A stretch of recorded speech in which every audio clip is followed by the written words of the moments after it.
All right, welcome back for another episode. Gather around, pull up a chair, sit anywhere you'd like. So if you haven't seen SummerSlam yet or haven't watched the Raw after SummerSlam, or for some reason haven't been on the internet at all, John Cena drops the U.S. title to Seth Rollins via disqualification due to Jon Stewart of The Daily Show interfering in the match, hitting Cena with a chair, costing him the title, and really damaging the not only just Seth Rollins or the WWE World Heavyweight Championship, but also the United States Championship. And this goes back to a previous episode that I did, which you can go back and check, where I talked about the lack of establishment in the WWE and how it really affects the overall product. Because when you don't have someone who's established, it renders everything that they're involved in meaningless. And when you have an entire roster of unestablished superstars, it virtually makes your entire product meaningless. So, in that same mindset, by him losing the title in this way, and by him not being established at all since becoming a main eventer, he really hasn't beaten anybody, and when he has, it's not done on his own. So that really makes him the type of guy which, under normal circumstances, it's not a bad way to build somebody. This cowardly heel is not a bad character, and it works really well for all intents and purposes. But with the lack of establishment that they have in this current generation of wrestling, they cannot afford to have him be this kind of character because they have no establishment. So, right now, and I don't really want to talk about John Cena. I really don't want to talk too much about Seth Rollins. My main point that I'm trying to make here is that the United States Championship, I feel, was severely mishandled in this situation, because here they have a guy in John Cena taking this title from Rusev and building it back up, putting it in the spotlight, doing his weekly United States Championship, what is it called, when he was calling, it doesn't matter, but his open challenges. When he was doing his United States Open challenges and he was calling people out and he was giving the U.S. title TV time every single week, really putting on a great show, really making that title seem way more prestigious than it has been in a long time, because for many years now that title has been nothing more than a paperweight. And it's based on, one, the way it's been booked, and two, the way that the superstars that have carried it have been booked. Because, if you look back, Cena says this all the time. He's been saying it a lot lately, and I believe it to be very true. It's not the title that makes the superstar, it's the superstar that makes the title, and that's true.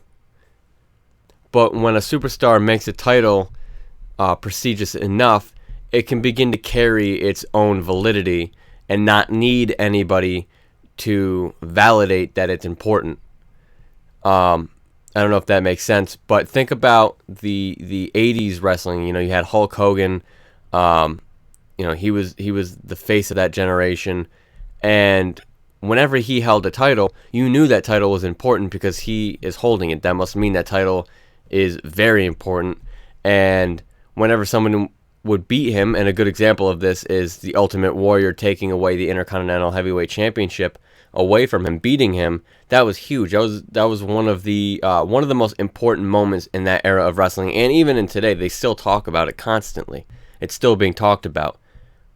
That's because Hulk Hogan was extremely established. The title was extremely established because of the fact it was with Hogan, and once he lost the title didn't lose its validity just because it moved from one guy to another. That title was able to validate the Ultimate Warrior even more than he already was.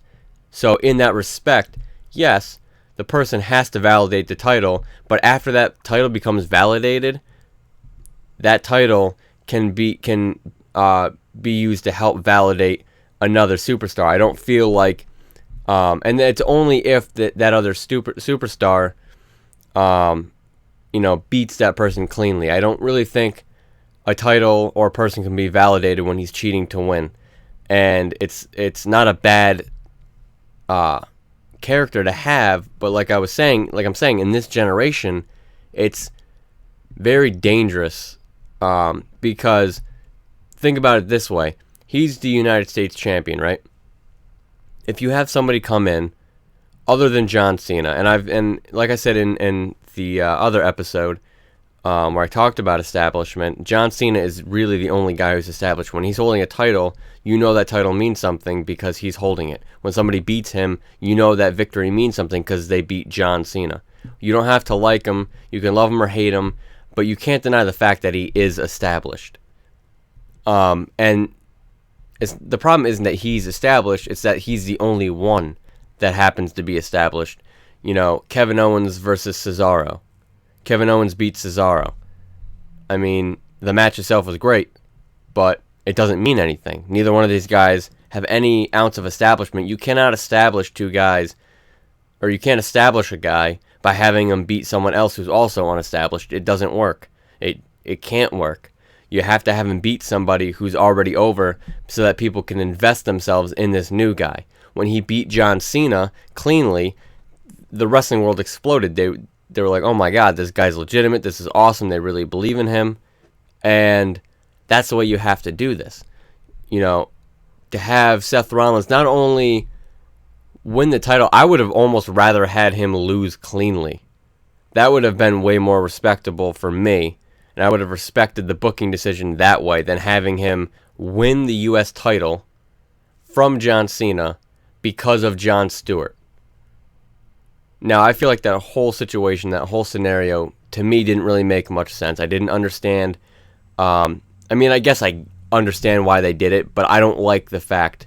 See, the way I view this is this was not done to help anybody but themselves. This was not done to put anybody over. This was not done to really further any storylines. This was done as a PR move. It was for publicity and publicity only, because having Jon Stewart on your show, and not just on your show, but involved in a really important match, that gets your name out there. And they're still stuck in this mindset that people don't know about the WWE, so they have to really get it out there because there's people who just don't know about wrestling. Well, I can assure you that 95% of the entire world knows about wrestling. My grandmother can tell you that she knows about wrestling because her parents used to watch wrestling. But she hates wrestling because she thinks it's stupid. And as a fan, deep into my core, someone who loves this business, I can be honest and be truthful. And I'm not even ashamed to say this. Wrestling is stupid. At its core, wrestling is ridiculous. It's grown men and women grappling around in their underwear. They're fake fighting. So yes, it is very ridiculous. And the people that you are trying to have take notice to your product, they likely know the product, know what it's about, and just don't care. But they try so hard to try to get these people in. You really don't understand. It's not like it used to be. It doesn't matter. It doesn't matter. If you make your product watchable, then people who want to watch will watch. It's that easy. So throwing that in the mix, not only are you not going to be getting new people to watch your program, but you've also really seriously hurt a guy who you've done a terrible job at booking as your champion. See, I wouldn't be saying he's been booked terrible if they had other superstars that could carry the load, but they don't. They have John Cena, and that's it. What other meaningful matches can Seth Rollins be in where I'm going to be interested? I mean, they have to result to bringing Sting back in order to make an interesting match. And then somewhere down the line, Triple H, from what the rumors are saying? What happens after he fights Triple H and then ultimately wins? Because I can't see him losing. What happens then? Is there any other meaningful matches? He's already fought Cena multiple times. Is he going to have just another rematch with Cena again? If he goes from that to fighting a Cesaro, as good as the match is going to be great, but it's not going to mean anything.